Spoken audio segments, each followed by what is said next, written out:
तो न्यूज़ के क्षेत्र में जी न्यूज़ आपका सबसे पुराना दोस्त है।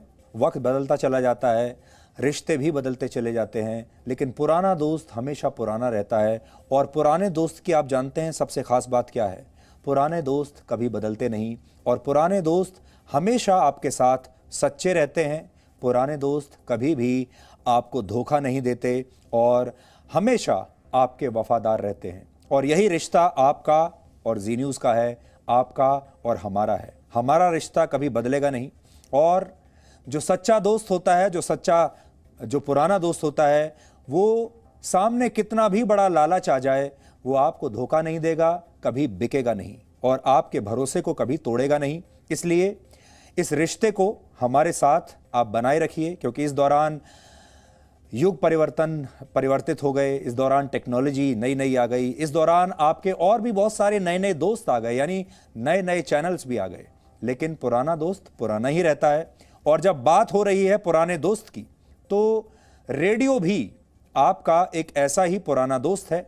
आज हम रेडियो की बात करेंगे, आपके उसी वर्षों दशकों पुराने दोस्त की।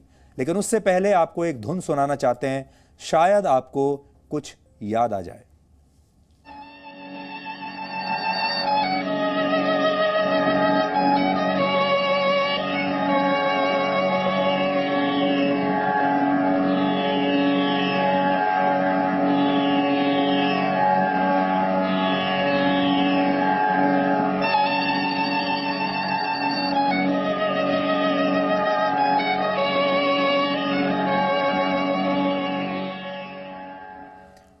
आज की युवा पीढ़ी को शायद कुछ याद नहीं आया होगा, क्योंकि आज की युवा पीढ़ी का रेडियो से सिर्फ इतना रिश्ता है कि वो एफएम सुनते हैं और ज़्यादातर जब वो अपनी गाड़ी में होते हैं तब वो एफएम सुन रहे होते हैं।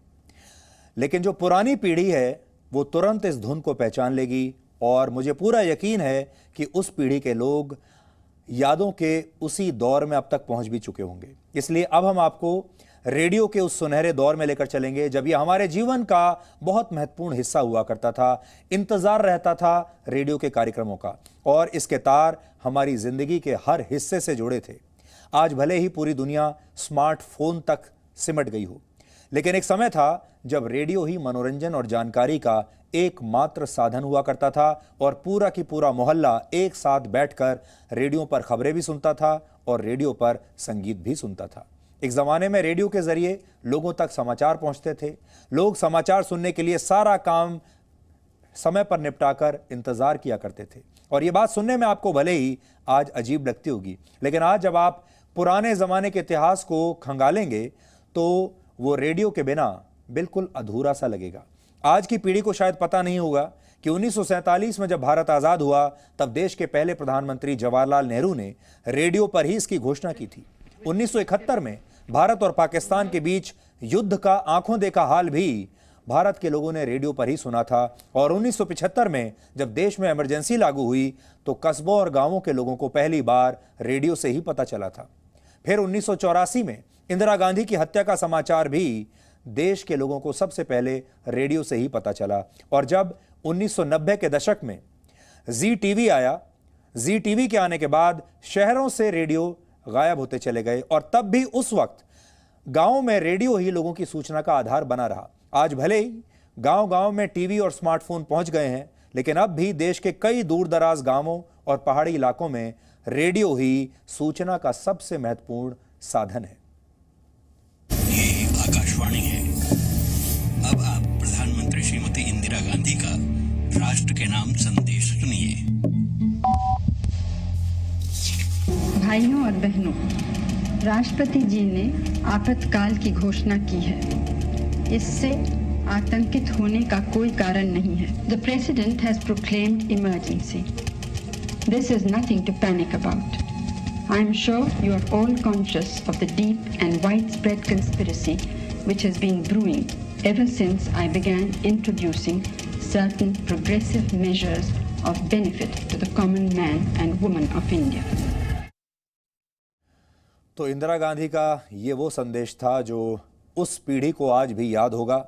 वो रेडियो पर आकर कह तो रही थी कि पैनिक करने की ज़रूरत नहीं है, घबराने की ज़रूरत नहीं है, लेकिन ये वो संदेश था जिससे चारों तरफ पैनिक फैल ही गया था।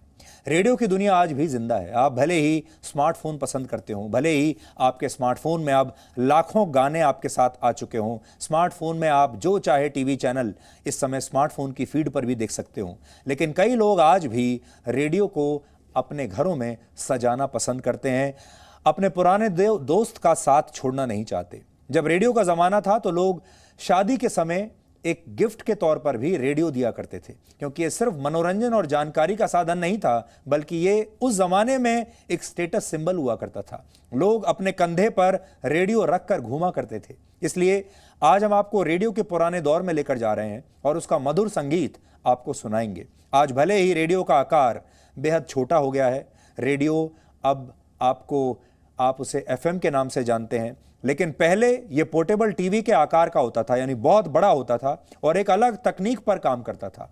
आजकल ऐसे रेडियो सेट्स देखने को नहीं मिलते, बंद हो चुके हैं, लेकिन जिन लोगों के पास इस तरह के रेडियो सेट्स हैं उनके लिए आज भी ये बहुत खास हैं। आप ऐसे समझ लीजिए जैसे लोगों को अपनी विंटेज कार्स से बहुत प्यार होता है, पुराने जमाने की गाड़ियों को बहुत संजो कर रखते हैं, ऐसे ही जो रेडियो के दीवाने हैं, जो रेडियो के सच्चे दोस्त हैं, उनके लिए वो रेडियो भी बहुत खास है। और ऐसे ही रेडियो सेट्स को रिपेयर करने की एक दुकान हैदराबाद में है, जहां रेडियो का ये पुराना मधुर संगीत आज भी गुनगुना रहा है। आज हम आपको हैदराबाद की इसी दुकान में लेकर जाना चाहते हैं।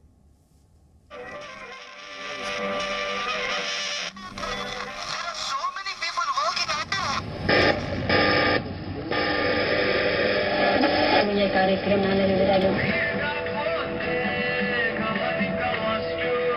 तकनीक कितनी भी एडवांस हो जाए, लेकिन कुछ पुरानी चीजें पुरानी ही अच्छी लगती हैं। रेडियो उनमें से एक है। हालांकि आजकल रेडियो मोबाइल पर उपलब्ध है, लेकिन पुराने जमाने के रेडियो दिल को लुभाते हैं। उनका बक्से जैसा आकार दिल को भा जाता है।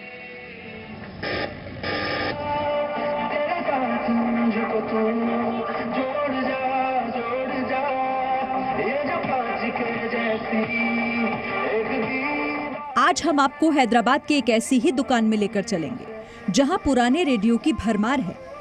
ये दुकान एंटिक रेडियो को रिपेयर करने की सबसे पुरानी दुकानों में से एक है। यहां दुनिया के एक से एक पुराने रेडियो मिल जाएंगे। ये है हैदराबाद का महबूब रेडियो सर्विस। आज़ादी से 1 साल बाद 1948 में इसे शुरू किया गया। मोहम्मद मुजब्बुद्दीन और उनके छोटे भाई मोहम्मद मोइनुद्दीन आपको इस दुकान में 100 साल पुराने रेडियो को भी ठीक करते हुए मिल जाएंगे। ये कार्यक्रम ఆకాశవాణి సమయం 3 గంటలు దాటి 50 సెకండ్లు అయింది. ప్రసారం ఇంతటితో సమాప్తం.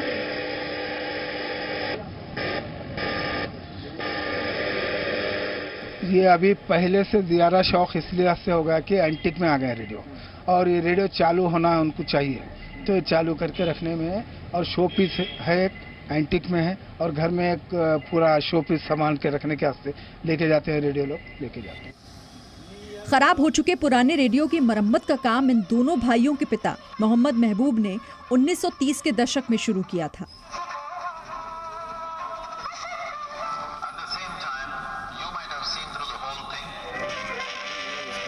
उस वक्त हैदराबाद के कुछ गिने चुने नवाबों के पास ही रेडियो हुआ करते थे, और जब रेडियो खराब हो जाता था तो वो मोहम्मद महबूब के पास ही आते थे। रेडियो ठीक करने की एवज में वो किस तरह कीमत अदा करते थे, उसे सुनिए। ये बनाने के तकरीबन 1500 रुपीज़ लिए बनाते हैं, पूरा बना के देते हैं। दिन में कितने रेडियो साफ कर लेते हैं? 3-4 रेडियो बनाते हैं। 3-4 ऑल ओवर इंडिया से ज़्यादा कमाते हैं, बाहर से ज़्यादा आते हैं, दुबई से आते हैं, शारजाह से आते हैं, मस्कत से आते हैं, अमेरिका से आते हैं, लंदन से आते हैं। ये लोग एंटिक के पुराने जो रेडियो उनके नाम पर रहते हैं वो रेडियो लेके जाते हैं। पुराने रेडियो को चाहने वालों की कमी आज भी नहीं है। आज भी कई लोग इस दुकान पर आकर पुराने जमाने के रेडियो की मांग करते हैं। खासियत ये है कि जो आजकल ये जो नए रेडियो है, ये एक तो 81 इयर्स ओल्ड है, ये पुरानी चीज़ है, फिर भी चालू है। उसको कोई सामान की ऐसा बनाने करने की कोई ज़रूरत नहीं पड़ती, इस वजह से ये लेने का है। और आजकल जो नए रेडियो मिल रहे हैं वो तो 1 घंटा 2 घंटे 3 दिन कभी भी बुझ जाते हैं, लेकिन ये 81 से इन्हें जैसे क्या वैसी है, इन्हें उसमें कोई चीज़ बदलाव नहीं आई, इसलिए ये ले रहे हैं।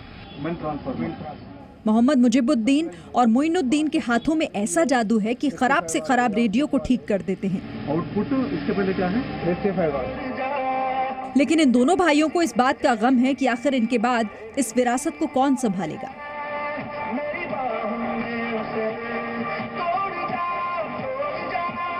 हैदराबाद से प्रसाद भूसेकर के साथ ब्यूरो रिपोर्ट, जी मीडिया। रेडियो के पुराने इतिहास को भुलाना आसान नहीं है। आजकल के नौजवान लड़के लड़कियों को शायद इस बात का भरोसा हो कि वो भी एक ज़माना था जब रेडियो के कार्यक्रमों के लिए लोग घंटों तक इंतज़ार किया करते थे।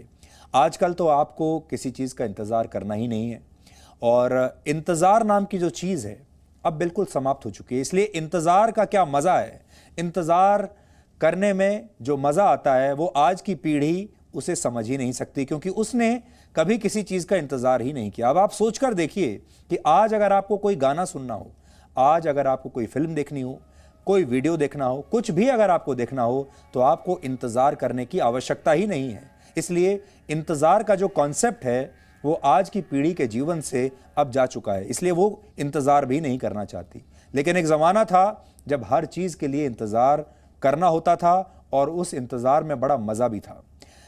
अगर आपको कोई गाना सुनना है तो उसके लिए घंटों नहीं कई कई दिन तक इंतज़ार करना पड़ता था। आपको रेडियो के सुनहरे इतिहास के बारे में भी आज कुछ जानकारियां देते हैं। 23 जुलाई 1927 को भारत में पहली बार रेडियो स्टेशन की स्थापना हुई थी। इसे एक प्राइवेट कंपनी ने मुंबई यानी तब के बॉम्बे में शुरू किया था।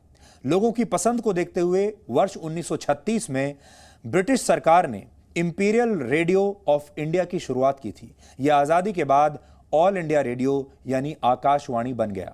1947 में जब हम आज़ाद हुए, ऑल इंडिया रेडियो के 600 कॉरेस्पॉन्डेंट्स थे। इसका नेटवर्क दुनिया का सबसे बड़ा रेडियो नेटवर्क था, जिसके कार्यक्रम देश के 23 मुख्य भाषाओं और 179 स्थानीय भाषाओं में प्रसारित होते थे। भले ही अब आपको पुराना रेडियो ना दिखे और आपके पास शायद ना भी हो, लेकिन इसका नया रूप आजकल भी पसंद किया जा रहा है, जिसे हम FM के नाम से जानते हैं। FM का मतलब होता है फ्रीक्वेंसी मॉड्यूलेशन।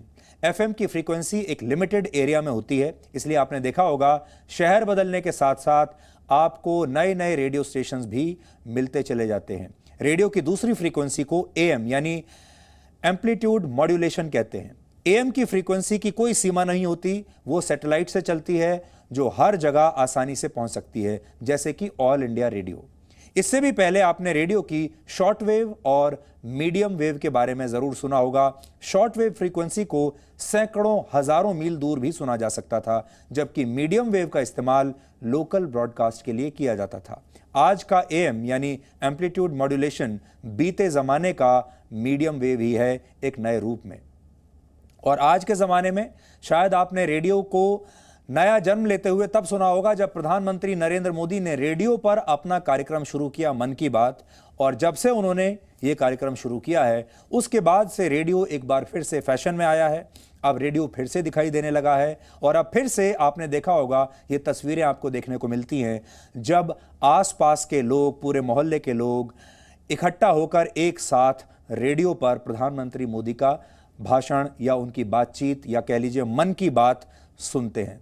तो रेडियो अब एक नए दौर में, एक नए रूप में और एक नए कार्यक्रम के साथ आपके बीच आ रहा है। लेकिन एक बात याद रखिएगा, रेडियो आपका सबसे पुराना दोस्त है, इसे हमेशा अपने साथ रखिएगा।